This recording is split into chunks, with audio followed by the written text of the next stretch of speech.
journalists are much more compliant now. Another really strong example this week of where what Yakov is talking about is a backgrounding. Like when you're a journalist, if you're naming a significant figure and there's some good background information, just succinctly, that you can pop in there. Now, Israel has nuclear weapons. It's a very relevant fact in this current situation to know that Israel has a nuclear arsenal. That they developed illegally and that they haven't signed the Nuclear Non-Proliferation Treaty. Why is this mentioned journalistically? Why is this silence? It's misleading the audience, I think, about the broader context. And I would go so far as to say it's a lie by omission. Yes, a lie by omission.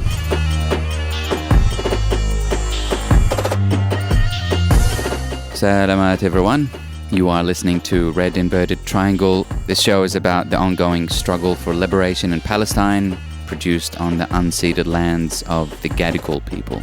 I'd like to acknowledge the traditional custodians of this land and pay my respects to their elders past, present and emerging. Like Palestine, Australia is a ground zero of a genocide that has been occurring for over 200 years and continues to this day. From the river to the sea, this always was and always will be Aboriginal land. My name is Ahmed. I am a Palestinian living on this stolen land, and I'll be your host. This podcast aims to provide the Palestinian story, the Palestinian narrative. It's necessary because we live in a heavily indoctrinated society where, as Palestinians, being able to speak, to tell our stories and narrate is the ultimate form of resistance. That's right, resistance, hence the name of our show, Red Inverted Triangle. Each week, we'll be bringing you different segments, such as news updates from Palestine, Palestinian music, interviews with Palestinian figures or non-Palestinian figures talking about Palestine, and everything else related to Palestine. Thanks for tuning in, and long live the resistance.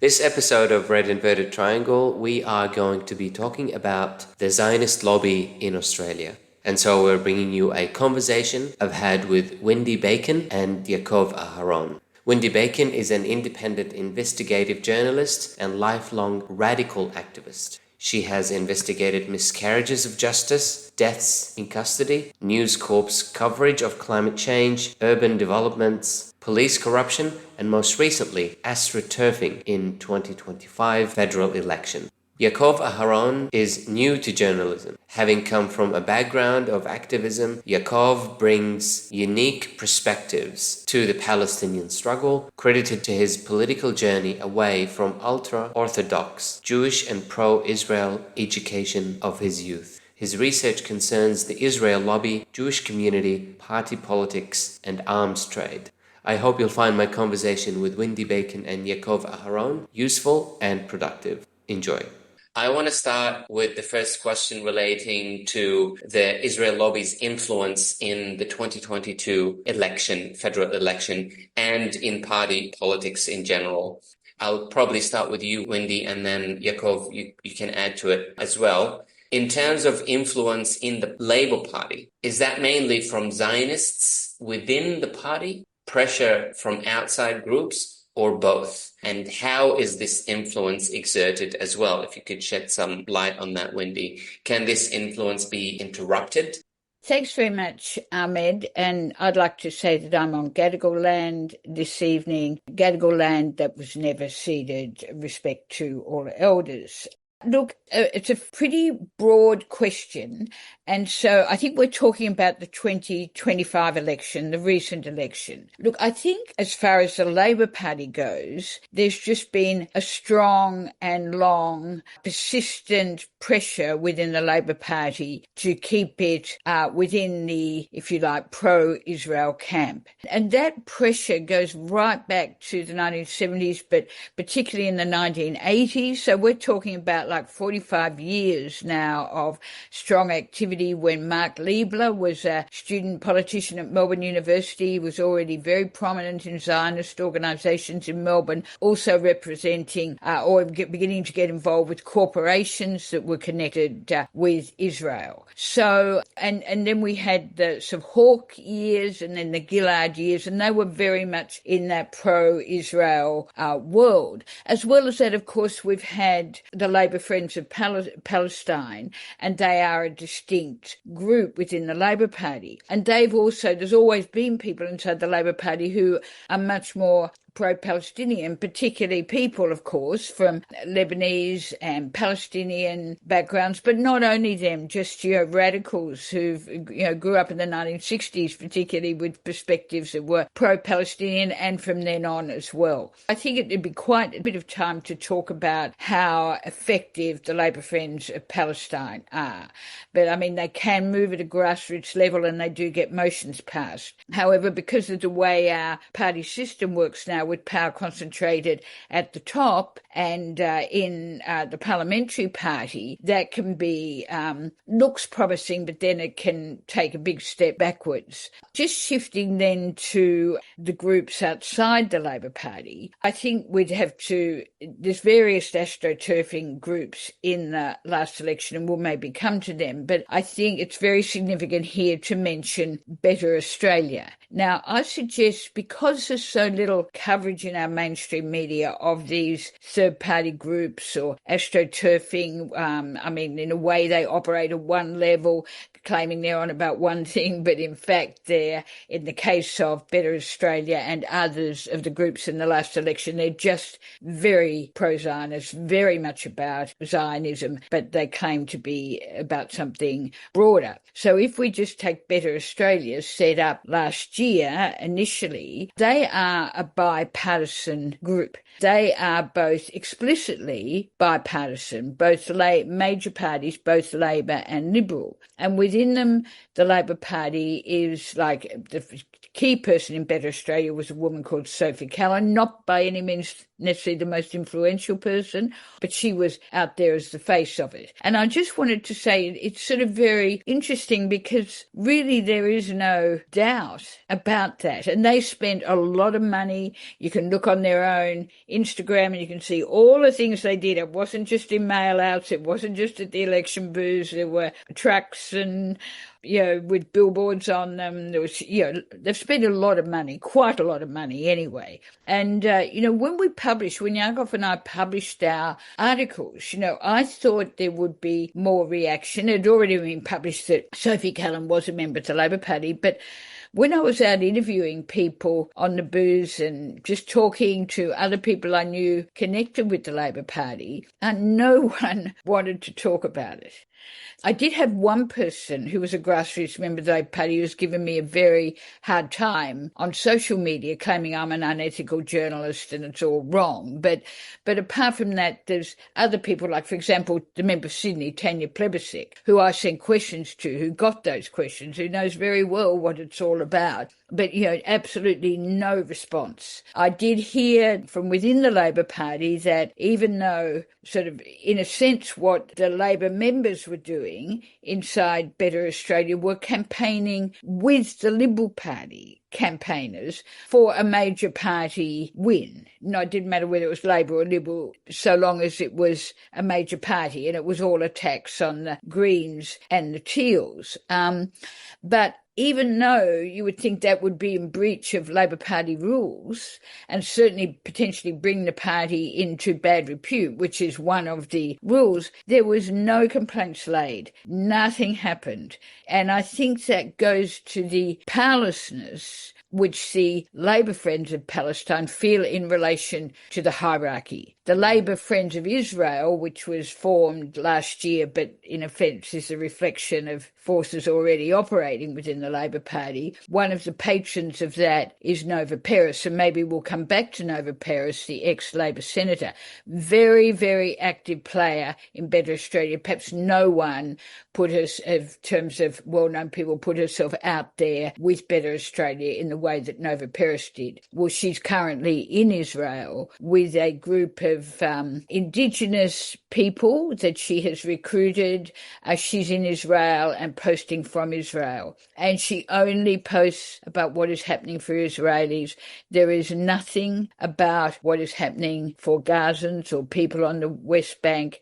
And also some of her social media posts are definitely Islamophobic. Now, she is the patron of the Labour Friends of Israel. So that poses a really big question, I think, for the people who claim to be in the Labour Party who are pro-Palestinian. They would say they're doing their best, but maybe I should draw that to a close. But I think it's, there's but it's good if I may interrupt, for Nova Paris, she also stirring a lot of controversy and conversations within the First Nations community as well. Absolutely, yes. Amy Maguire, who's a scholar and a very respected Indigenous person in Queensland, who's also a very good journalist herself. She's published an article today absolutely repudiating Nova Peris's claim that in any sense to be acting for the First Nations communities in Australia. I mean, she's out on a limb, but she's on a limb where News Corp gives her, like she's there with a News Corp journalist, she's there with Paige Taylor from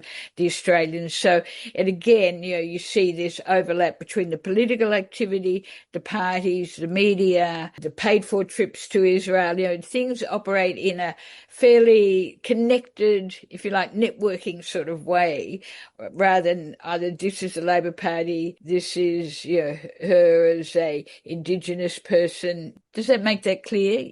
Absolutely, yes. I'm keen to get your thoughts on that, Yaakov, on that question about the involvement of the Israel lobby in the Labour Party. What are your thoughts on this question, Yaakov?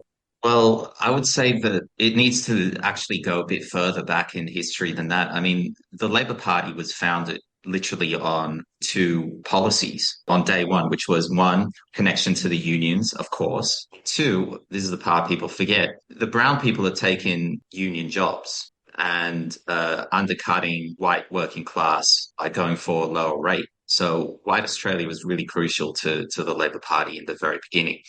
Now, then come 1948, it was actually Labour that really pushed for voting in the UN to recognize Israel. And in fact, they had the support. The real people pushing Labour successfully to take that position was the Communist Party of Australia.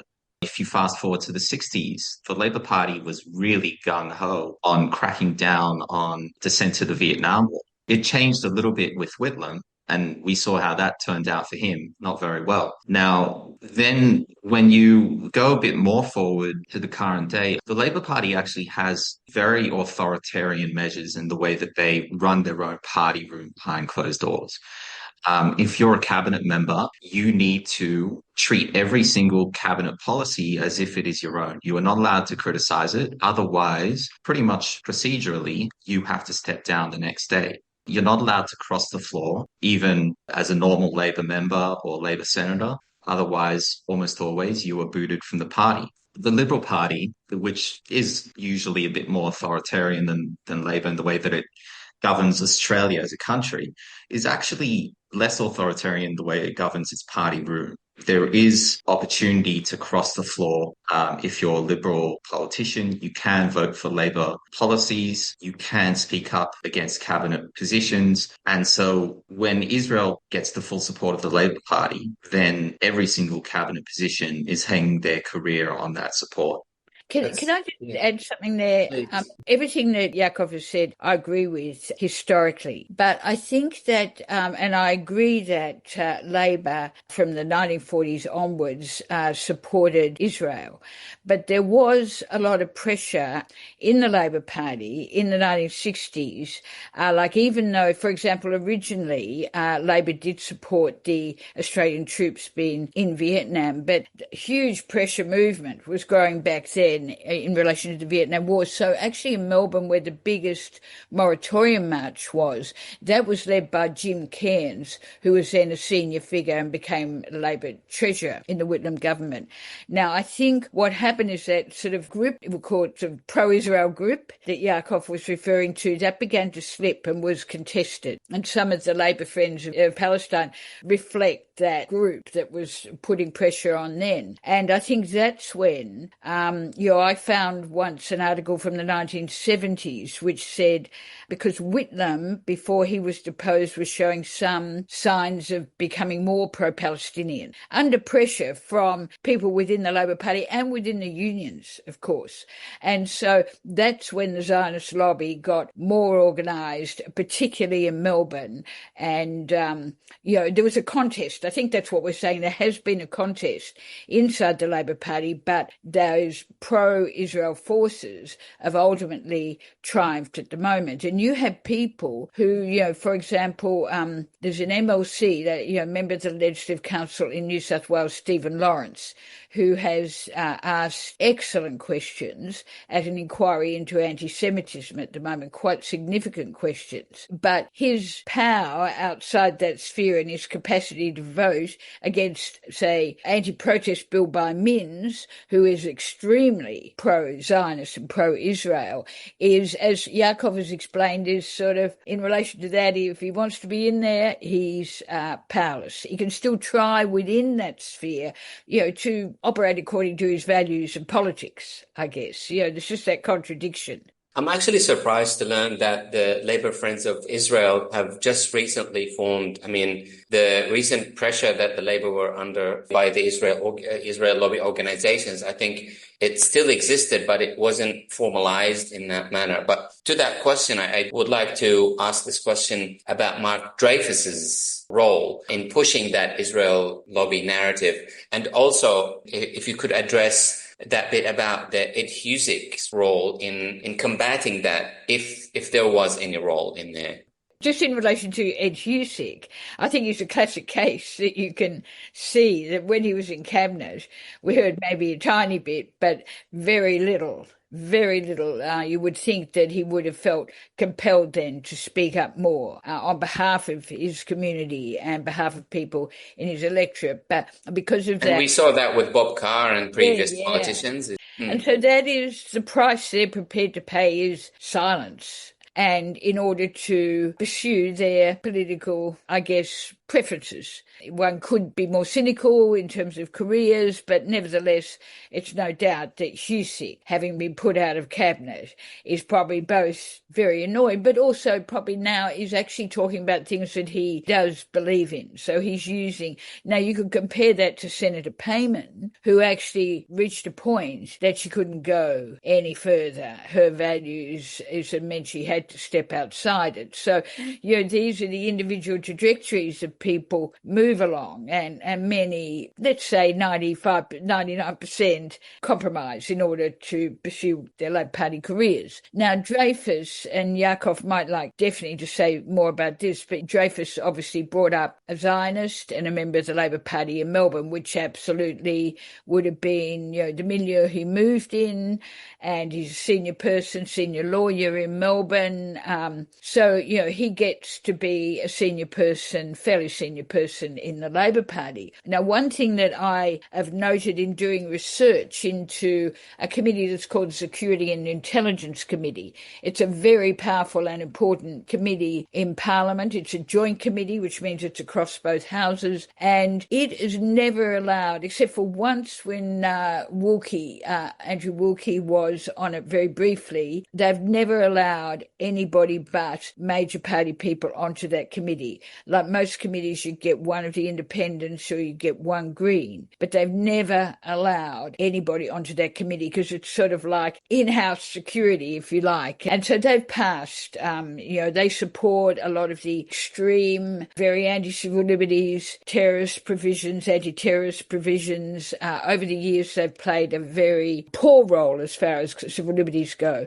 So under the Morrison government, in the last stage of the Morrison government, there were moves that were definitely pushed forward by the Zionist organisations, Zionist Federation of Australia and AJAC and others, to get Hamas and Hezbollah up to this time had only been partially listed as banned organisations. And that was for the very good reasons, as even ASIO and Foreign Affairs could explain, is that for a lot of families in Australia, they had connections with those organisations that played welfare roles. And Ahmed, you might, I don't know if you'd want to add something here yourself, but they were part of the fabric for many families of their lives. So that was always a consideration, which is why only the military wings were banned in Australia. Again, some people might also have things to say about that, but that was the case. So they wanted to get these organisations completely banned. And Dreyfus, he was a member of the opposition then, but he just completely went along with that, didn't ask any critical questions. And Ali, who was the other Labor Party politician, you might have expected something better maybe, but no effective oppositions.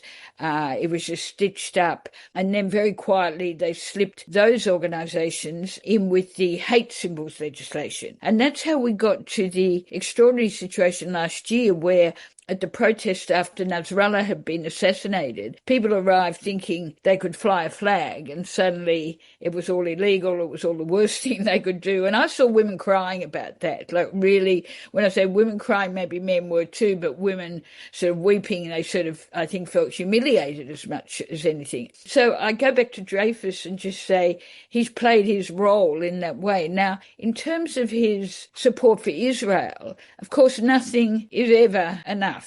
People from the pro-Palestinian movement would look at Labor and say and especially this week, I think also back with the, Israel's right to defend itself when it's sending, bombing raids over Iran sounds ridiculous. But, it's never enough. And so you've got from the right-wing Zionists or the hardcore Zionists, you've got attacks on Dreyfus to the point that he was being booed at an anti-Semitism summit run by News Corp. So he sort of ended up in a really tricky position, I think. He seems to have gone out and campaigned for the election and done quite well in his seat. And then he ended up out of cabinet as well.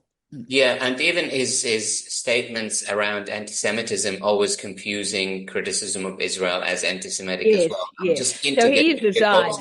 So I'm keen to get Yakov's. Absolutely. Well, he explicitly said that, a lot of people, when they criticize Zionists, and they really go out of their way to use the word Zionist, that they in fact mean Jews. So it's not even a conflation. He has merged the two, and he has said that no matter how careful you are with your rhetoric, where you direct your criticism, it is still anti-Semitic, which is, it really tells you just the mentality of the Israel lobby that this guy's still not good enough for them. They still consider him, bad news. And you saw a Jewish presenter on Sky News, I believe it was Caroline Marcus, could be wrong, who said that he was a capo in a scripted segment. She was reading off a teleprompter, did a whole segment on why he is a capo, gave the definition of a capo, the history of a capo, and why Mark Dreyfus fits into that. And I mean, what is really interesting with this Sky News Anti-Semitism Summit that Wendy mentioned is that actually Chris Minns also stood up to the podium and gave a speech, and he was applauded the whole way through. The Israel lobby really loves the New South Wales Labor government, but has directed a lot of vitriol at the federal government. We saw the same thing with Josh Burns in Macnamara.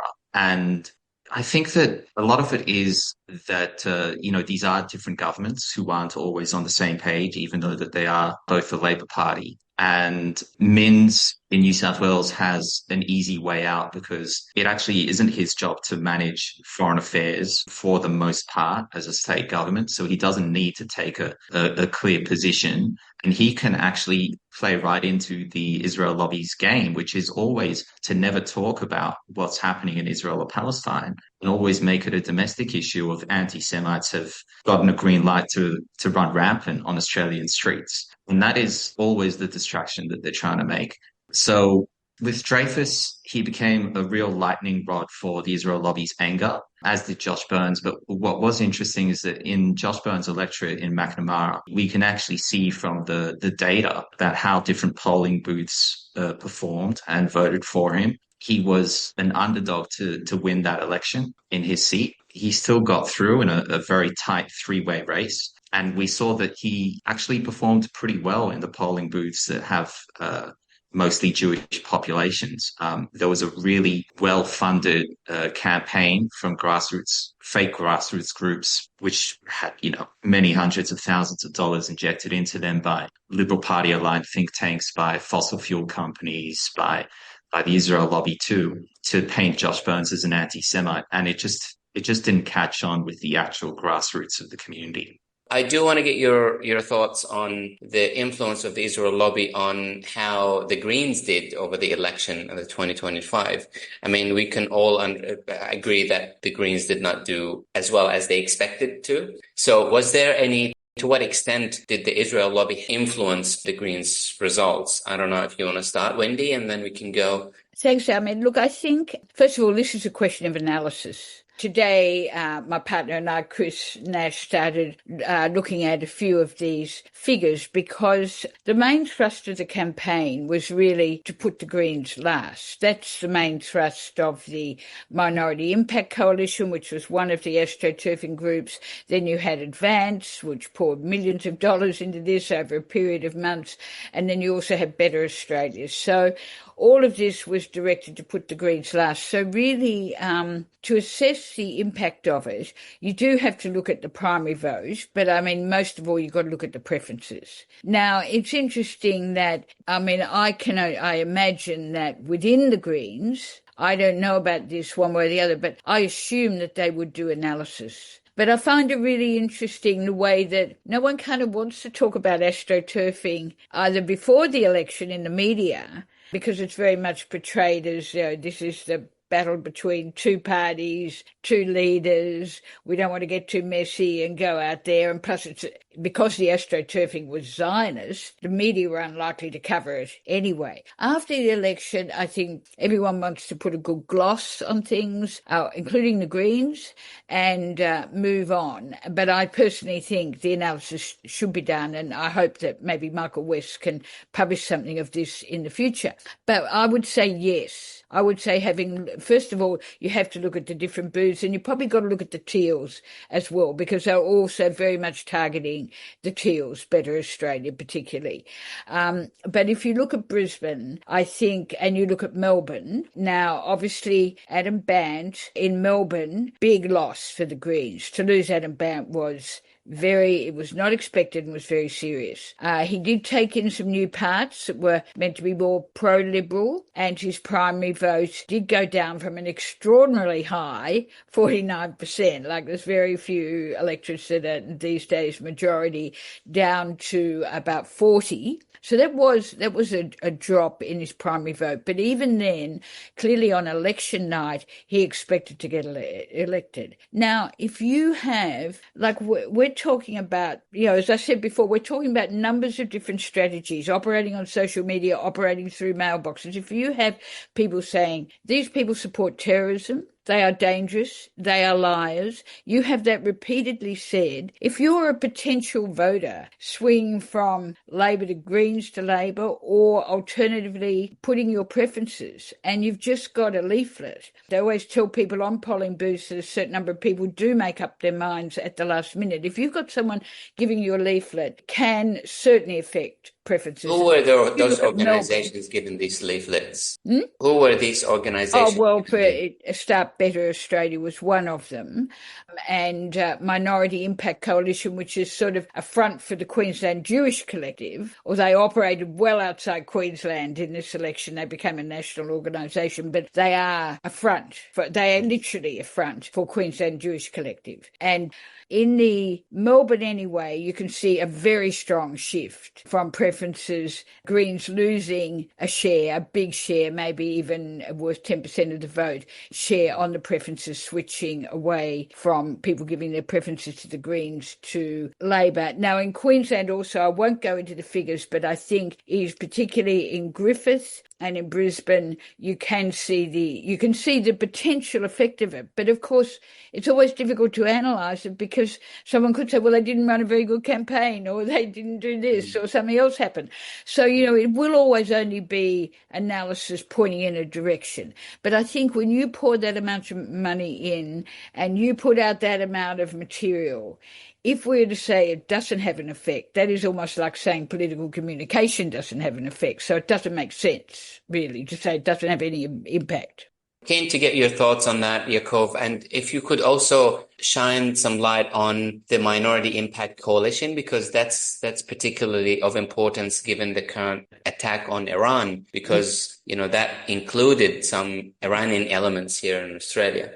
Yeah, and I mean, it was really bizarre. I mean, the way Minority Impact Coalition works, it's very classic of these groups that are connected or funded by Advance or by the Institute of Public Affairs, part of a broader international group called the Atlas Network of dodgy think tanks that pump money into fake academic studies, which then informs strategies for fake grassroots activist groups.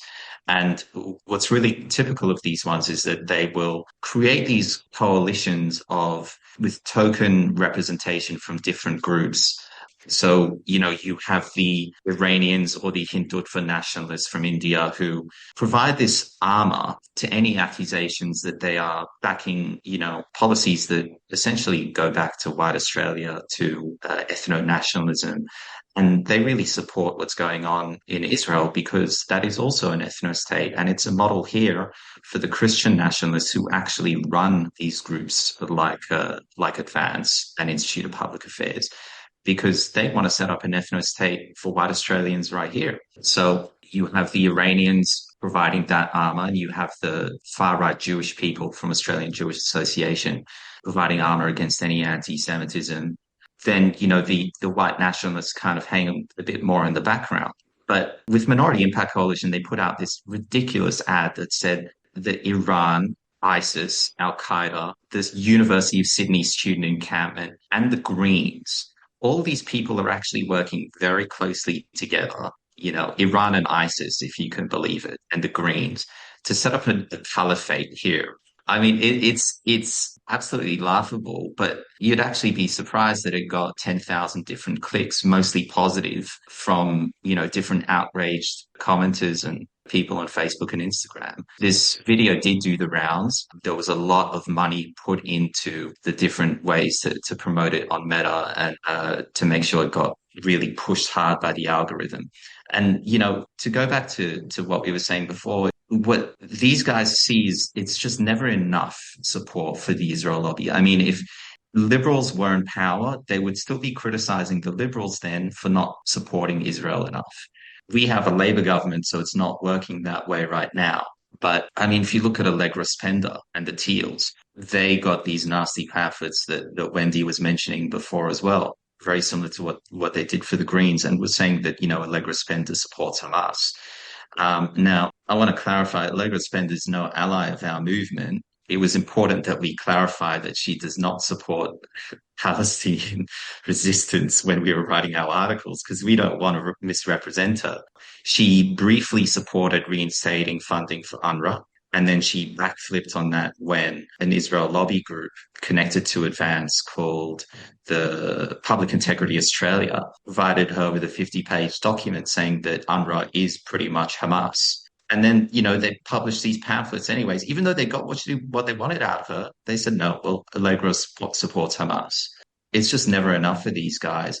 So to what extent did the Zionist lobby affect the Greens' result? I mean, my personal analysis is actually they achieved their goals. Greens actually did not take a massive hit in terms of their vote. Primary vote was about 0.05% less than 3 years ago, which was a record-breaking high. But they really targeted the Greens where it hurts, which is the lower house seats, which they've worked really hard to win in recent elections. And they did that actually very well. It wasn't just the Israel lobby. It was also, coal-backed groups, mining-backed groups, all sorts of billionaires just looking to pay less business and income tax. But they got what they wanted, and you would suddenly expect with the Greens that when Labor's vote is surging and Labor is doing so well, that there is a little bit of, crossover to the other left-wing party getting some successes in this election. So in terms of funding, do we know how much money is donated into political parties in general by any organization, including Israel lobbying organizations, or this is not clear? Well, we should have real-time reporting, but we don't. There has been, the answer to that is we will get some information in the future. I think it's due at the end of August, but won't be released till November. We get some information, but there's all different ways of hiding bits of information, like through fundraising events, through other fronts. But one particular point in relation to this election will be that any donation by an organisation that was 15,000 or below, now I'm sure for any of us 15,000 donation will be a massive donation, but for some people it's sort of peanuts. But if they sort of take, for example, any of these organisations, if they have people who are separating out, like if you say do 6 $15,000 donations, they do need to be added up and you then need to declare the total amount. But if you have 6 friends and they all put in 15,000, you don't have to declare it. So I'm going to be very interested. We know that Zionist money and fossil fuel money in huge amounts has gone in the past, and that has been documented. For this election, we are going to have to wait. But we can be sure that both the major parties, who raised a lot of money, have got some very big corporate donations. I think Labor overall raised, on the analysis that was available before the election, I think Labor actually raised more than the Liberals. So, that question about lack of transparency in funding is a big one that goes to accountability. And if you don't know who's paying for campaigning, well, then you really, you've got a whole opaqueness about what interests are involved. So, I'll just say that much. Yeah. It's worth looking carefully once it comes out. There will be analysis by independent media. Because we hear about this being very common in the US, for example. The AIPAC is, funding any candidate who is running against someone they don't want to run, and so on and so forth. So do we have similar thing, Yakov? I mean, do we have any figures available? There's nothing really quite like AIPAC here in Australia, and I think the main reason for that here is probably just because our donations for politics, the structure of those laws is very different. But I mean, it's much more corrupt in Australia, but there are certainly a lot of loopholes to be exploited here. I mean, in America, the studies have found that I think it's 92% of elections in whatever sort of race you're looking at are won by the candidate that spends the biggest amount. Now, politics is still politics here in Australia. And while it might be a lower number here, it's still pretty much the case. With the donations here, I mean, it's really just quite ridiculous. A certain spokesman for Minority Impact Coalition actually accused Wendy and I of, quote unquote, doxing their donors, because we named, after they had denied it, that there was a GoFundMe with listed donations by billionaires, and they'd specifically denied any connection to those billionaires. I mean, all of this is publicly available information. They really are doing their best to hide it.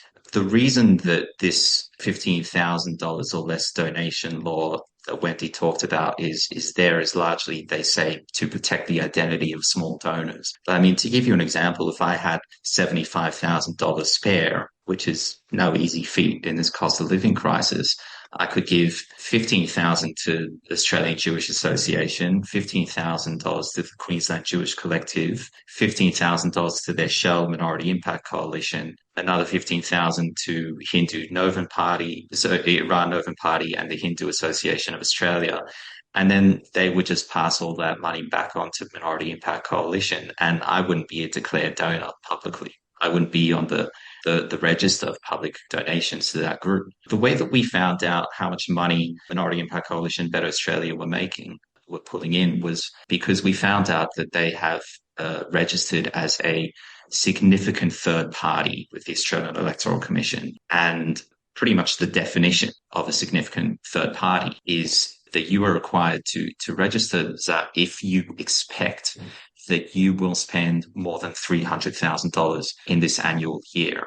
Now, considering that it was founded as a grassroots organization, quote unquote, in the past year, I mean, it's pretty hard to believe a grassroots organization ran by two mums out of their private home raising a family, have $300,000 to spare on a side project they're running as a hobby for the federal election. But they did, and the records showed that they probably spent far, far more than that, together with Better Australia as well. One reason we knew that Minority Impact Coalition was a front for Queensland Jewish Collective is that they aren't even registered as a third-party organisation in the way that Yakov was just describing. So when I went to find out why, and I pressed the donation button on Minority Impact Coalition, I was immediately back at Queensland Jewish Collective. So then I understood that they were just a front. So yeah, I just thought I would mention that because there's all sorts of tricky ways to get around this. It's not just these groups that do that though. It's all, it's big third party organisations. And maybe just to explain the third party thing for people, these are the organisations that seek to influence the election. And they also have to register their donations. So once the data comes out, a whole lot of journalists will hopefully jump on it and do a good analysis of it. And so one of the ways that we know how much money is donated to our political parties is that there is political donations registry published by the Australian Electoral Commission. It lags significantly behind what is donated in real time. And this is one of the loopholes that is there by design to benefit the major parties. So what we saw was that the major parties and their donors, we're talking number one biggest in Australia was Anthony Pratt, a billionaire, very involved with the United Israel Appeal, Jewish guy living down in Melbourne, very close with Donald Trump as well. Very big lobbyist for the military-industrial complex, funds different memorials to battles in Israel. Number two is that we had, I believe it was Harry Triguboff, a billionaire real estate developer, owns Meriden, Australia, also was involved in United Israel Appeal, the Jewish Agency for Israel, Executive Council of Jewry. Number three, you have Gina Reinhardt, who is, very closely associated with One Nation, mining billionaire based in Australia with very, very far-right racist and xenophobic views. And number four, you have Frank Lowy, who owns Centre Group in Westfield, who actually participated in the Nakba and who gives money to a lot of the same projects as the other billionaire Pratt. Now, Pratt donates to the Labour Party. What is a close friend of Trump's and Bibi Netanyahu doing, donating to the Labour Party? What policies is he buying? What is he getting in return? And then, Frank Lowy, Triguboff, Gina Reinhardt going to the Liberals. It's very, very blatant, the extent to which this election was bought and paid for. And finally, you get Advance Australia. They had raised something like $15 million in the last round of disclosures on the donations registry. Compare that with the Labor and Liberals had accumulated a total of also 15 million. So Advance is there, essentially another wing of the Liberal Party, and it is on par with both of them in terms of donations. The Greens had gotten a total of 5 million. And Advance had said very bluntly they were specifically focused on tearing down the Greens. So you have Labour, Liberal, Vance, and the Israel lobby all working together to destroy the Greens, which is just dwarfed in the amount of donations. This is unbelievable amount of information. We know that there's an influence of the Israel lobby, right? We know that there's some sort of finance that keeps the policies on their side of narrative. But when we start talking about the influence of the Israel lobby or the Zionist lobby here in Australia, people get a bit uncomfortable around these kind of, accusation or allegations. Even though we do have some sort of evidence, these kind of allegations are labeled as anti-Semitic. You're talking about conspiracy theory and so on and so forth. How do we handle these kind of accusations? If you want to start with that, Yakov, and then we can get Wendy's insight on that. I think it's always important to begin with, presenting them their argument for what they do. They always try to deny that there is an Israel lobby, at least here in Australia, which is extremely rich because Mark Liebler himself describes himself as a lobbyist. In America, there's no doubt with AIPAC that this is a lobby group. The Israel lobby is a global thing. And it's something that we hear a lot more about as opposed to, the China lobby, the Israel lobby, Saudi Arabian lobby. Realistically, most countries will have lobby groups in other countries. The Israel lobby is particularly powerful. It isn't only propped up by Jews, it's propped up by ultra-nationalists, Christian Zionists, people with ties to the military-industrial complex. Now, there is a natural marriage happening now between, these groups like Advance Australia, Institute of Public Affairs, and the Atlas Network here, because they always present themselves as traditional liberal values, as centrist, common sense people who just want freedom, prosperity, and civil rights for people. But fundamentally, it's backed by billionaires from mining and energy sectors who want to back policies that will make them an extra buck. And they launder that ideology by pumping money through think tanks, through fake grassroots astroturfing groups. So now you're seeing them merge with the Israel lobby, who present themselves as, well, we're not advocating for something political. Advocating for Israel is about advocating for Jewish national self-determination, which is a basic human right. And perhaps some of these people who call the Israel lobby an anti-Semitic trope even believe in this sort of thing. But it is there. There are all sorts of lobby groups for all sorts of different countries. The Israel lobby has a particular level of power that we do not see with other countries, perhaps besides for America here in Australia. This is not about really self-determination because, yes, every community group has a right to have self-determination. The Jewish community groups do have synagogues. We are able to wear our kippah in public safely. We do have communal representation, community groups that have access to politicians, and that is a right of any community. What is not a right of every community or every people is to set up a state, let alone an ethno-state. I mean, you don't hear about the great powerful Kurdish lobby, for example, saying that if you oppose Kurdish national self-determination, you're anti-Kurd. It just takes a very particular line. I think we do have self-determination here, and it doesn't need to be tied to a state. Well said. You want to add to that, Wendy? Well, look, first of all, I think this argument that criticism of Israel is anti-Semitic or criticism of Zionism is anti-Semitic, I do think it's weakening. It's becoming less and less, I think, convincing people, partly because of the horrors of what Israel is doing right now, every day, and the sort of thought that you can't talk about that if you do, you're anti-Semitic.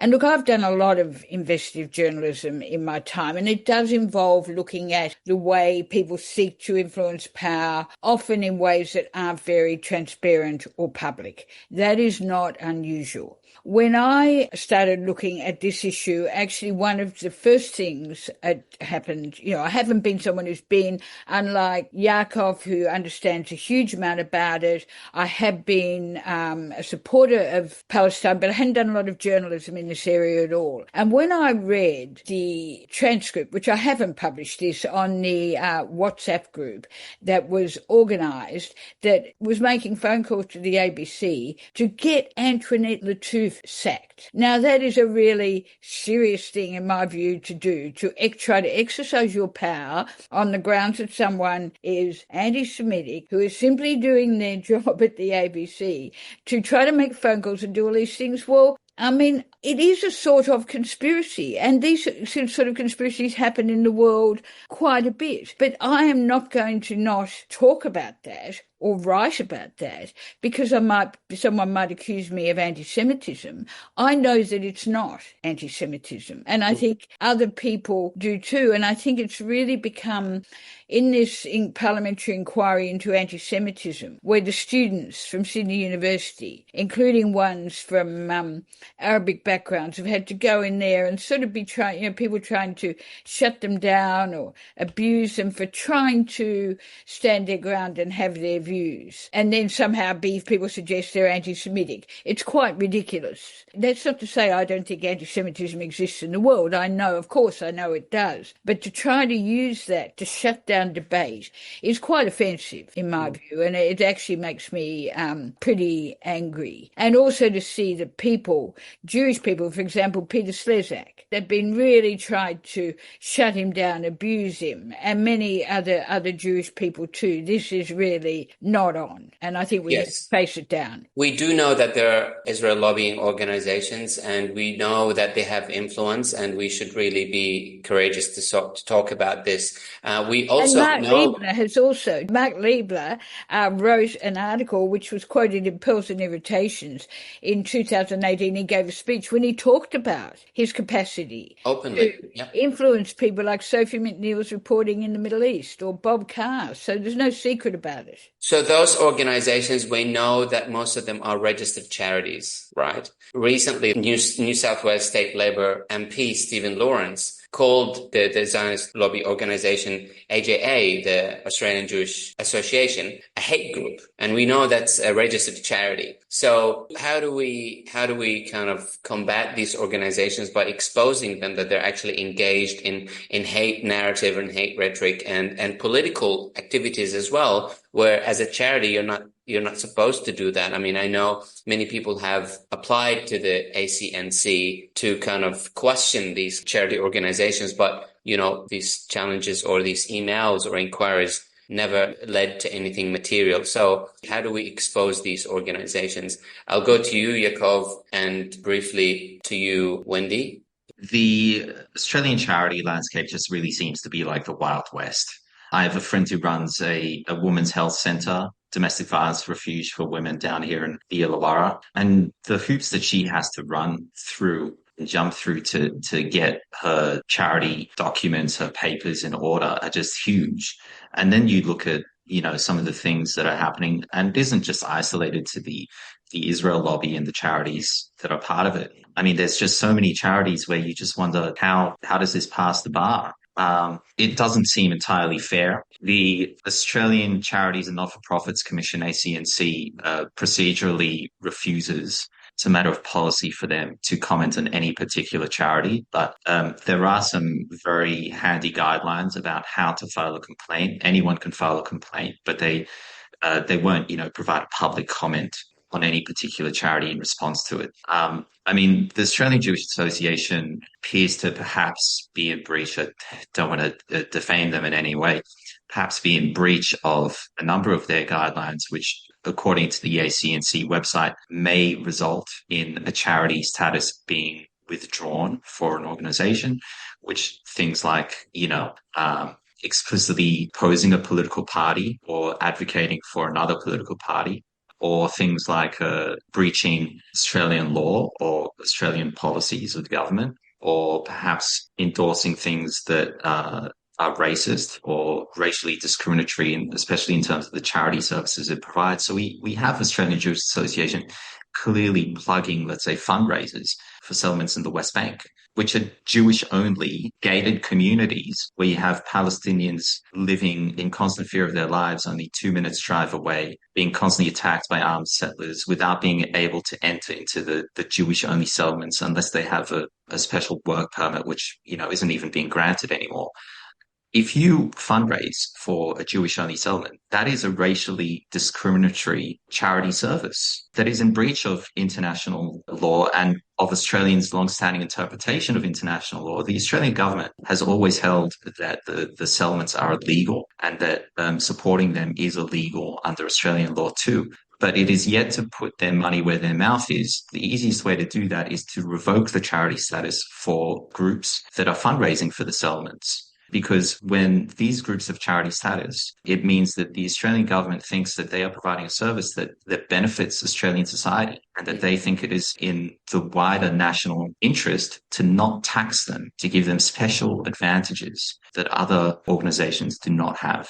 And there's strong legal grounds for us to actually push against these charity organizations and kind of push for revoking their license. I do want to get into the concept of something that we haven't had the chance to talk about in depth, the weaponization and, to my understanding, the manufacturing of anti-Semitism in Australia in order to push for the Israel narrative, in order to silence criticism of Israel. One of those incidents recently, the Cairo takeaway incident. I really want to explain what that incident was and what it could have resulted in as well. Do we start with Wendy? I think the best way to think about the Cairo takeaway, to start with, what could it have been if it hadn't been come undone and been exposed? It was just News Corp working with a very extreme Zionist, Ophir Birnbaum, who is also a key person in Better Australia, just working with him to do a series of undercover filming that would expose people being hostile to him as a person they perceived to be Jewish. Now, what happened? So this would have just, let's say it all went, they would have gone to different places. I think they'd already gone to other places, and they would have tried to provoke some incidents, and then they would have put that together and said, here we have a mini documentary on anti-Semitism in Australia. Now, it was a very flawed project, and what happened is some people saw the journalists outside the Cairo takeaway. Ophir Birnbaum was in there, and people reacted, and it was exposed in the street. Ophir walks in, followed by News Corp journalists. That is really the key thing. He walks in there with his cap on, and he, with News Corp journalists, acting quietly, goes into the Cairo takeaway, spends a short amount of time in there. Nothing really happens, and he walks out, but people see the journalists and they react, and then he gets chased. Now, he was hoping that there would be some sort of reaction to him, but actually it didn't happen. But then when we started looking at Ophir, then we realised there was a much bigger story here about who he was and what he was doing. He'd already been, I think he'd been out in the street in Lakemba, I'm not sure. He'd been with that particular journalist to other places. It was a planned documentary with different episodes, and this was just one episode. In fact, no one reacted. He was in there. No one questioned him wearing the cap. No, as far as I know. In fact, no one reacted at all. There was no anti-Semitism. Well, the journalist did come in, Daniel Guzmarali. She came in and into the cafe and asked, did you have a problem with that man, or words to that effect, according to, certain accounts. And it is before the courts, so it is difficult to exactly comment on what we know had happened, or what has been said has happened. There are different accounts. But I mean, what is fundamentally the case, however, is they were working on this documentary for quite a while, and they had already gained quite a bit of footage. I mean, what's clear to me is that the footage that they had was clearly not enough. And so that they had decided, how do we create a scene in the Cairo takeaway, clearly a pro-Palestinian cafe, which is in some ways premeditated, in some ways orchestrated, and how do we bait them into providing us with footage? Because what we have so far documenting anti-Semitism on the streets of Sydney is clearly not enough. I mean, but the other thing is that this guy was not actually wearing anything that was inherently identifying him as Jewish. Ophir Birnbaum was wearing a Star of David cap, which if he wanted to wear a Jewish head covering, I mean, there's already something like that. He could have gotten it for free from a synagogue that's up the road at Newtown. It's called a kippah, not a Star of David cap, which was, blue Star of David on white background, clearly imitating the Israeli flag. Now, there are many Christian Zionists. Israel is a Jewish ethno-state, but it doesn't speak on behalf of all Jews. It doesn't represent all Jews. And wearing a Star of David cap modeled on the Israeli flag is not a Jewish symbol. The Star of David necklace that he was wearing, I mean, again, you see Christian Zionists wearing that, just like you see with the hostage pin, you could say. The Star of David has only really become a symbol of Judaism in the past 400 or so years. It was very, very obscure before that in terms of, its relationship to Jewish history. And then it really kind of took off as a symbol that was associated with Judaism at large when Israel was founded in 48. So, this guy was not visibly Jewish, and he didn't face any anti-Semitism because of that. I think anyone walking down the street who saw him, who perhaps did react to him in a negative way, it could have easily been thought that they were reacting to a Christian Zionist. As Yaakov said, it's a pro-Palestinian cafe. It's known for that. They hoped that people would react and that he would then probably also react, and there would be something to add to a very thin amount of information, if not negligible amount of information. But I really think what's significant about the Cairo takeaway is that even though it was, in a sense, it was a bit of a misunderstanding on the day, which is reflected in the legal threats and the legal potential action, at the same time, it revealed, because it became an incident in the streets and people reported it on Twitter and everywhere else, a whole network of Birnbaum's activities were laid bare. Now, not by the rest of the media, only by Michael West's media and a little bit by Crikey and a little bit by The Guardian, but not very much. So we then became aware of a huge range of activities that he'd been involved with, filming undercover at protests, like in Newcastle. He went all the way to Newcastle and he filmed for about an hour or so, collecting faces and people who were in a protest in Newcastle. And he was also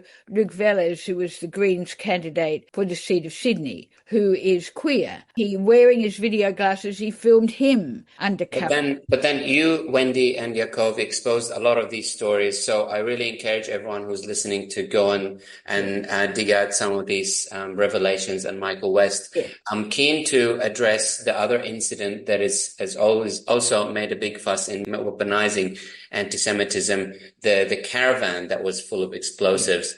What was the incident? What was the reaction? And how it is instrumental in weaponizing anti-Semitism. So if you could describe the caravan false flag incident, and within that context, how is it best to describe or talk about these incidents without sounding, conspiracy theorists? Maybe we can start with Yaakov, yeah? So what happened with the Draw Caravan was that there was, in early January, after a wave of different attacks against Jewish community centers, a few cases of arson, a few cases of graffiti, and, different other things, there was a climax where a caravan was dumped on the side of the road in the outskirts of Sydney.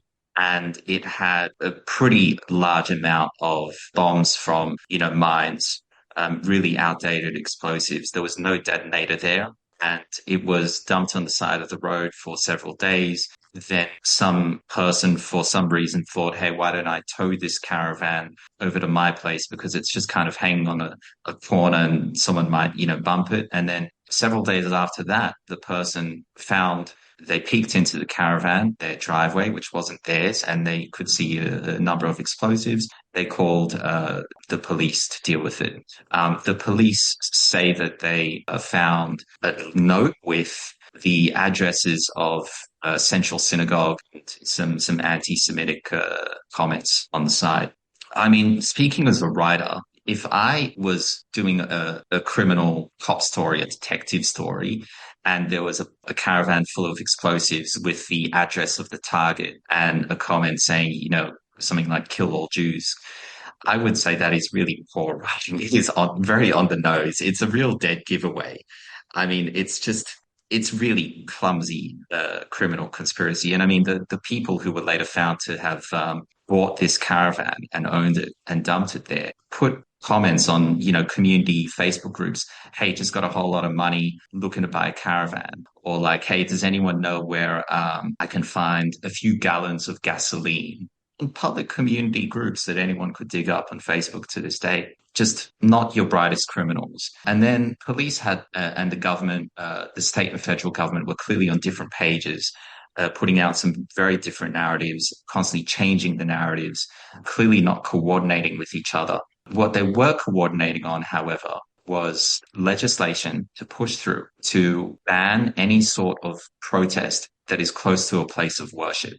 Now, what this means is that you cannot have a pro-Palestine protest or any protest near a place of worship. So you cannot protest for Palestine if it's potentially near a church of Scientology. Without even arriving at any conclusion off the back of this incident. It was largely pushed through because of this and was modeled on different laws that were actually put in place to protect abortion clinics from pro-life protesters. So this is the way that Zionism, which is a fascist movement as it stands today, lobbies for change, especially in Australia, through these fake liberal values that, it's pretending to be for diversity, for social cohesion, for multiculturalism, supporting religious minorities, supporting women's rights to abortion. But no, Zionism, in the way it advocates its agenda in Australia, is never about more civil liberties. If you ask a Zionist what makes Jews safer, they'll remind you of the Nazis and the Holocaust, but they'll never say, well, the Nazis were very authoritarian and fascist. We should make Jews safer by having more civil liberties, more freedom, less of a police presence, less security cameras. No, it's always a bigger crackdown on dissent. So the law, as it was amended, specifically Labor, we know that they refused to create clauses that say the protest has to be related to that place of worship. So you cannot have a protest for taxing billionaires if it is close to a mosque. How close does it have to be? How far does it have to be? Again, Labor refused to say that. Now, the Great Synagogue, which was allegedly the target of the Dural Caravan, they wrote to the New South Wales Anti-Semitism Inquiry with a submission, and they strongly condemned Labor for refusing to say how far the protest needs to be. They said it must be 500 meters. That's our recommendation, which pretty much rules out any protest anywhere in the central business district of Sydney. And it's actually interesting that even before that, a month before the caravan was found, these laws were first mentioned and pushed forward the day after Fear Birnbaum from the Cairo Takeaway stunt pulled a separate stunt where there was a protest outside the Central Synagogue, the Great Synagogue in Sydney, and he happened to be walking past to a ticketed event at the synagogue, and he happened to have an Israeli flag, and he happened to have his spy glasses on, and he stood across the road after filming them secretly, getting their faces, and then taking out the Israeli flag and causing a scene. So the next day, the media says, well, it's not safe for Jews in the Sydney. In fact, he was on Sky News. Yeah, in fact, again, the incident happens, and next thing, he's on Sky, being interviewed, calling for crackdown on protests. So it's really hard not to think that, just going back to the caravan incident, that as Yakov has explained, that Four Quarters did a program about it and interviewed a criminal who said that he was trying to negotiate sort of the ability to come back to Australia. He was on the run. That was not satisfactory. It left a lot of questions unanswered for the audience. But what we can see is the political agenda behind the caravan incident. Of course, it caused fear for Jewish people in the Jewish community. I mean, it would. But that's not the point, because it was clearly serving a political agenda. Yeah. With the Fear Birnbaum incident in December, it was literally 9 a.m. the next day. Chris Minns, the Premier of New South Wales, came out with this policy. It's not some sort of policy you come up with on the fly. It is something that they saw an opportunity where they can make this palatable and they can sell it to the Australian public. But, this criminal mastermind allegedly behind the caravan, the guy who was pulling all the strings, I mean, after lies and lies and lies by the New South Wales police, the federal police, the New South Wales government, the federal government, They're finally now saying, well, this time we're telling the truth. We have found out that the criminal mastermind is a Australian criminal who's fled to Turkey on major drug trafficking charges, right? And that he was giving police information, the federal police, that then they weren't passing on to the New South Wales police for whatever reason, but that they knew that this guy was pulling some strings, had a lot of insider information, and that he was doing this to create what's called a plea bargain. You know, if you give inside information on other crimes and you help police with certain things, then you can get a lighter sentence. And I mean, I don't know what sort of criminal mastermind would think that orchestrating fake terrorist plots against the Jewish community is going to get them a lighter sentence, drug trafficking charges. If that is true, certainly not a mastermind.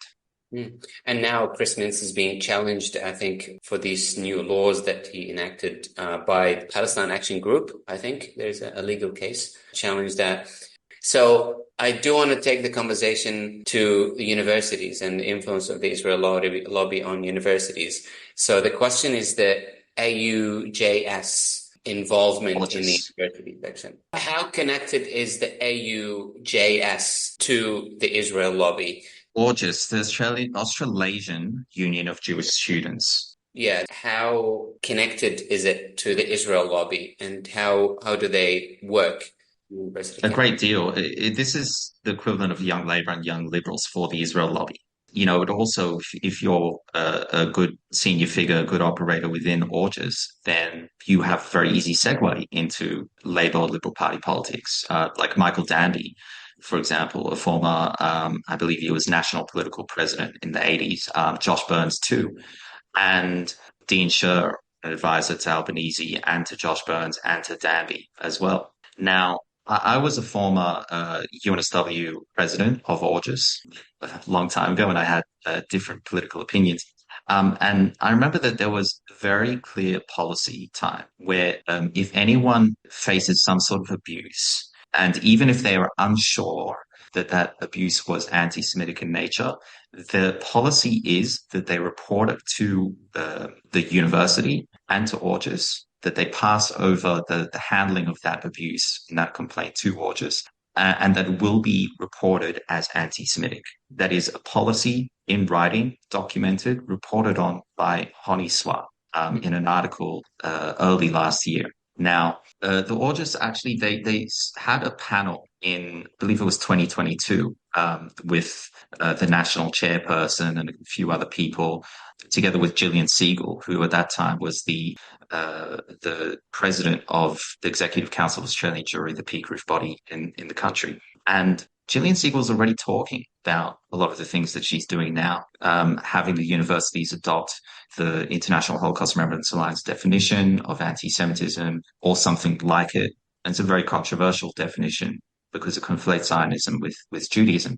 She was talking about creating a student ombudsman role for handling anti-Semitism that is very closely imitating what the sexual violence student ombudsman. And I mean, the far right actually gets something very correct.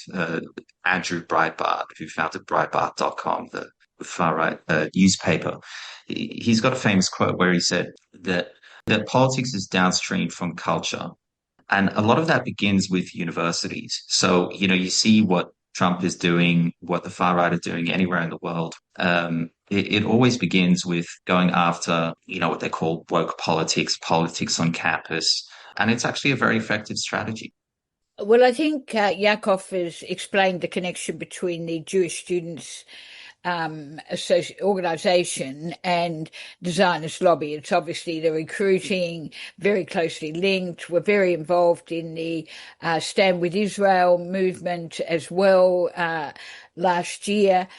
But I just did want to say something about universities and why it's not at all surprising that it's a key site for contest in this situation. Universities have traditionally been, I mean, you would expect that. Here's people who are, even if the universities don't deliver very satisfactorily, it is a place where people are meant to be thinking about ideas. So if you go back to the 1960s anti-Vietnam War movement, I mean, there were major occupations throughout the Western world anyway, like throughout Europe, in the UK, massive actions. People were shot at Kent State in 1970 for protesting, shot by the army. And then during the Iraq War, also war in Iraq, there was also protests. So I'm not surprised. In fact, I think it would have been really surprising if there hadn't been any actions on campuses. I think it's very disturbing the way the universities have set out to crush this. We've got unprecedented oppression of academics and students. I mean, the whole thought that you now can't, I can't always believe it. You can't go and put up a placard, or you can't organise a protest. I talked to a student at UNSW who had been potentially going to be suspended because she organised a meeting. Like, this is a major intrusion on civil liberties, and people should be mobilising against it and standing up against it, alumni as well as students and staff. So, yeah, it doesn't surprise me, but there's many disturbing aspects to people who've been punished and... 100%, yes. Yeah. So I want to ask my last question, and this is a big question, about the media. You know, a lot of the TV reports, they're nauseatingly full of clips of Netanyahu and IDF and then the Israeli narrative. And there are rarely reports that are reflecting the Palestinian narrative. So they bring the Palestinian narrative, but they heavily and strongly challenge it, while they don't even touch on any of the Israeli narrative. So one can't stop wondering, how did our media get so homogenized that way? I mean, how did we get there? You know, people now are waking up to the reality of the Palestinian struggle, and they feel that they've been sleeping over these years and decades. How did we get here? Well, I mean, I don't know that we were ever in a very different place. If you went back to the 1990s, there was an extraordinary level of Islamophobia, particularly, of course, in News Corp, but it was throughout the media, you know, and I think part of Islamophobia is not only the hate, but also the silencing. As if whole communities are not there. So in some ways, I don't feel surprised. Like, we're always, as an academic, we're always trying to get people from different backgrounds, non-Anglo, non-European backgrounds, into the media. That's been a huge fight over the years, including with the ABC. And that's why it's so dismaying to see people like Antoinette Lattouf, Jan Fran, who I think is in the ABC, but is playing a very critical and good role, I think, and Noor Hagar, and who were young people from the western suburbs who saw that they could enter journalism and then to be sort of pushed to the margins of the ABC. And Noor Hagar said a very important thing about that. She said that she has really lived experience of domestic violence in her family. Her father tragically killed her mother in Sydney. And she's always been able to, in a sense, not in a cynical way, I don't say this, but she's always acknowledged she's been able to use that experience to do better journalism. When it came to her Lebanese background, which included her grandmother being shot with nil accountability by the IDF, that was not counted in the ABC. That, in fact, was a disadvantage in the ABC, to the point when she did not want to be there anymore. That's all last year. But this week, I found it just, I watched the 7:30 report last night, and I know exactly what you're talking about. It's like we're hearing the American-Israeli perspective. Yes, a couple of questions are getting asked, but we're not seeing what's still happening in Gaza. And I think many of us have got to the point when you watch it to kind of know what they're doing, but you watch it in the most critical way. And I think more, it's not the media for the people who live in the communities in Western Sydney. It's just not their media. So I guess I'm not so shocked, but I am appalled. I'm appalled that in 2025, this is the state of the Australian media. In a way, I think the ABC always has tracked to the government line when it comes to foreign policy. Yes, like especially the ABC. I mean, I could understand it if it comes from Channel 9 or Sky News. I mean, these are kind of, more conservative, far right.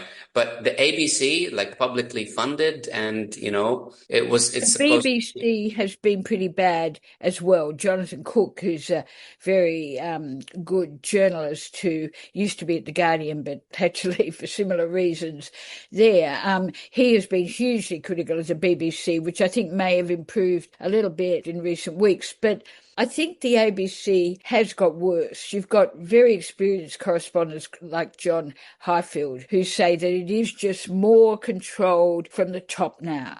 Why do you think it's got worse? Because I think overall the independence of the ABC has been undermined.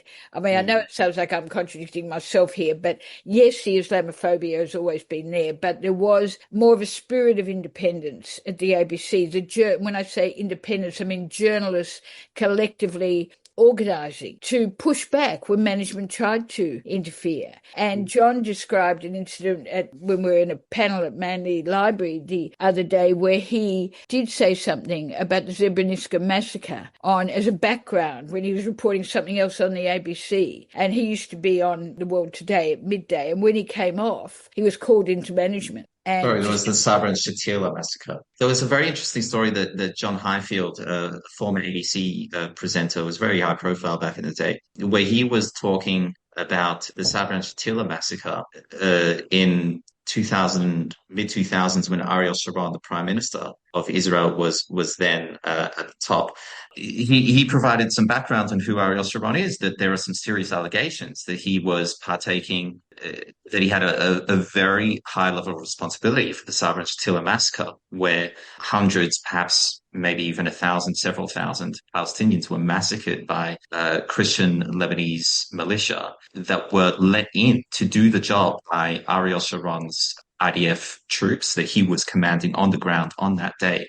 And that, that he knew very clearly that they had come into that town, Sabra and Shatila, to do massacres, and that he knew that they were doing the massacres as it was happening. He continued to let it happen. So the Israelis founded the Khan Commission to look into it, and they found that he was actually responsible. And he stepped down from the Israeli cabinet position at the time. I believe it was Ministry of Defense. This is from the horse's mouth. This isn't John Highfield editorializing, giving his opinion. He's literally quoting what the Israeli government inquiry into Ariel Sharon found. And when Ariel Sharon became prime minister, I mean, this is a very important context. You tell people, the audience who might not know who Ariel Sharon is, this is who he is. This is his background. There are some serious allegations of war crimes. Now, unfortunately, the next moment, as soon as that program was over, he got called into the ABC office, the management's office, and they said to him, what are you doing? You're not allowed to say that. And there was perhaps, some sort of very aggressive phone call from a lobbyist telling them to pull the plug on that program. And he said, well, it's not my opinion. He presented them with a translation of the Khan Commission inquiry by the Israeli government. And they said to him, well, you know what? Your translation of that must be incorrect. I mean, this is how it's so homogenized, because you were accused of anti-Semitism. At the same time, can I just say, Yaakov, nothing happened to John. He just stood his ground and he said, I have the evidence here. And so he was using it as an example to show how things have changed. Journalists are much more compliant now. Another really strong example this week of where what Yaakov is talking about is a backgrounding. Like when you're a journalist, if you're naming a significant figure and there's some good background information, just succinctly, that you can pop in there. Now, this week I've been watching. Israel has nuclear weapons. It's a very relevant fact in this current situation to know that Israel has a nuclear arsenal. That they developed illegally and that they haven't signed the Nuclear Non-Proliferation Treaty. Why is this mentioned journalistically? Why is this silence? Because it's misleading. It's misleading the audience, I think, about the broader context. And I would go so far as to say it's a lie by omission. Yes, a lie by omission. Now, I've got to say, as a journalist, I've got a lot of sympathy for journalists. I know it can be tough when you're under pressure and, you have to sort of negotiate your way, as you do in many jobs, probably academic jobs too. And when all this began, after October 2023, there was some protests outside the ABC, and I was invited to go and speak. And I've got to say that I was in two minds, as to whether I should. Because, I guess because I was a journalist, but I don't have those feelings anymore. I've really moved to think it's most important to state the truth about it. And it's important for journalists to do that too. And after all, we haven't heard about the hundreds of journalists who have been killed in Gaza. That is also played down by the media. More than 250. I wanted to pick up on something you said, Wendy, last time. That story in the ABC, the video interview of Nasser al-Mashni that was taken out. So it just gets me wondering, like, how does this influence of, the Israel lobby, like, is ABC self-censoring from the inside, or I think it gets into the head. Yeah, I think it gets into the head of journalists. So they're sort of self-censoring. And a really good example of this was when the presenter of I think I might have mentioned this last time, RM Breakfast was interviewing Gillian Siegel. And she, even the ABC acknowledged this, failed to ask appropriate questions when she was saying extremely questionable things. Now, that's all been, again, excused, it was a difficult situation and whatever. But people begin, because as you know, anybody knows, people want to survive in their jobs. They want to prosper. They want to be promoted. They don't want to be on the redundancy list, as people have found themselves this week. And, I think you learn you fit into the environment and you become more compliant. But there are young journalists who've told me, so people have gone in the last 10 years, that they find it almost intolerable. And for some of them, it is just a matter, some have left, others it's just a matter of how long they think in their conscience they can survive there. So it's a pretty grim situation, and obviously ABC management is restructuring again. There's got to be incompetence there. And this has been a long project to make the ABC more compliant, not just in relation to Israel, but on other issues as well. So just to build on what Wendy had said, I mean, what's really phenomenal about just the way that the Israel lobby always seems to provide a unified front, and that the media presents them as a unified front, not just as representatives of Israel, but also as representatives of, the Australian Jewish community at large, and as, all being fundamentally on the same page. I mean, you would not know, if you only pay attention to Australian media, that in the past couple of weeks, we have two former Israeli prime ministers, Ehud Barak and Ehud Olmert, as well as Yair Golan, a senior leader of an Israeli opposition party, saying that Israel is committing apartheid, war crimes, crimes against humanity, and ethnic cleansing. You would not know that. If you paid attention to what the Israel lobby is saying here and what the Jewish community group is saying here, you would not know. And in fact, if you did say it, you would be accused of anti-Semitism, plausibly, in Australia. You cannot say what the Khan Commission inquiry into Ariel Sharon being responsible for war crimes says, because that is anti-Semitic, it's alleged. And there's this very strong taboo in the Jewish community and, the Zionist advocacy spaces at large as well, of what they call airing dirty laundry. If it's bad for Israel to be aired publicly, you do not say that.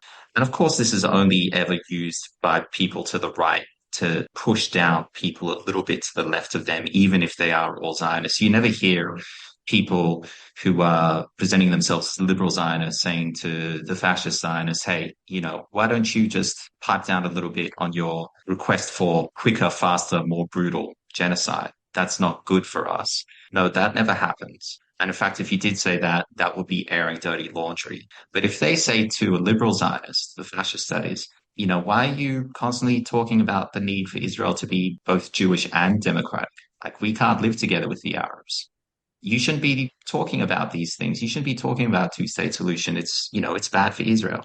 It's airing out dirty laundry. Now that fascist Zionist will generally win that argument, will win over the audience if that debate is happening in the public space of the Jewish community. I want to take that thread and talk about, the stuff that happened in Zionized, if I may use the term, Jewish schools here in New South Wales or in Australia. I mean, there's this question about these schools promoting anti-Arab, anti-Muslim kind of speeches and rhetoric. To what extent is that true? I mean, to a great deal. Growing up in my school, we would pray every morning for about an hour. Once a week, would bring out the Torah, twice a week. And we would say a blessing for the IDF and for the state of Israel, and a third blessing for the Queen of England as the leader of our country. And this was very, very much ingrained into our culture. It's baked in. And this isn't just the case for my school. It's the case for most of the Orthodox or ultra-Orthodox synagogues across Australia too. So, we had, you could say, like a mini little synagogue within our school. I remember, we would have Israeli soldiers, veterans come over and give us talks about how it's the most heroic thing you can do. You have schools like Leibler Yavneh College in Melbourne, which brags about on its webpage how many of them have flown over to join the IDF. They have massive plaque for every single one of the alumni that has gone on to join the IDF. They have a big mural to former Israeli Prime Minister and leader of the terrorist group Irgun, that's Menachem Begin. A massive mural to him in the college. So this indoctrination starts young. It continues with Zionist youth groups that meet on the weekends. These youth groups and the schools have all sorts of programs to send the kids over to Israel at 16 years old, 18 years old. And a lot of those legs of those trips to Israel are to things, like when I was 16 years old, I was taken to an Israeli recruitment center for the IDF. I was taken to IDF museums and to accommodation centers for lone soldiers. I was taken to munitions factories going back to the Nakba, which were literally under children's playgrounds in a kibbutz near the south of Israel, near the town of Rehovot. I mean, these things are all over the place. And this is where that sounds like just promoting Israel rather than promoting any sentiment that is anti-Arab. So to me, it doesn't sound like a big deal. Like, where's the anti-Arab? In many ways, the Arabs, they weren't even thought about. It wasn't part of our consciousness. There were hordes of savages outside of Israel who were anti-Semitic, who wanted to destroy us. There was no understanding of the Palestinians. I learned what the Nakba was. I learned the word. I was like 20 years old. I didn't know that there were people living there before who were kicked out. And I was already involved with the Israel lobby before that. I'd already held jobs in the Israel lobby. And I knew, you could say, a fair bit from a very closed-minded perspective, but a fair bit about the situation happening there. But I didn't even know what the Nakba was. And so we were not taught to think about the Palestinians. Their existence is erased from the conversation. It is about supporting Israel. It is about fighting anti-Semites. It is about Israel's fight is our fight, and the Palestinians are not given a second thought.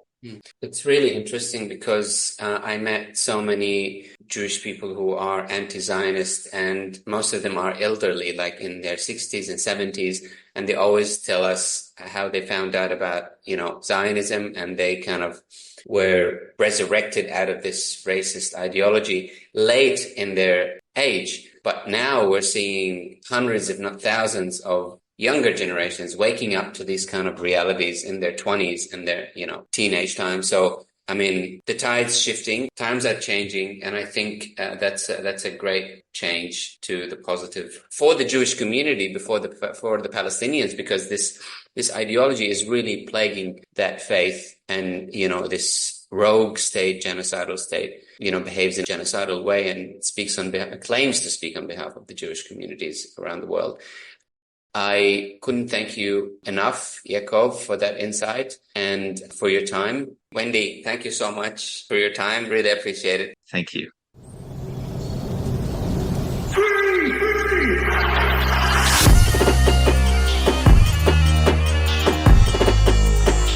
You've been listening to The Palestinian Show, Red Inverted Triangle. If you'd like to learn more about Palestine, or if you'd like to get involved in the Palestine Solidarity Movement, please follow Palestine Justice Movement Sydney on Instagram or Facebook. And keep tuning in to Red Inverted Triangle. My name is Ahmed. I will see you next time.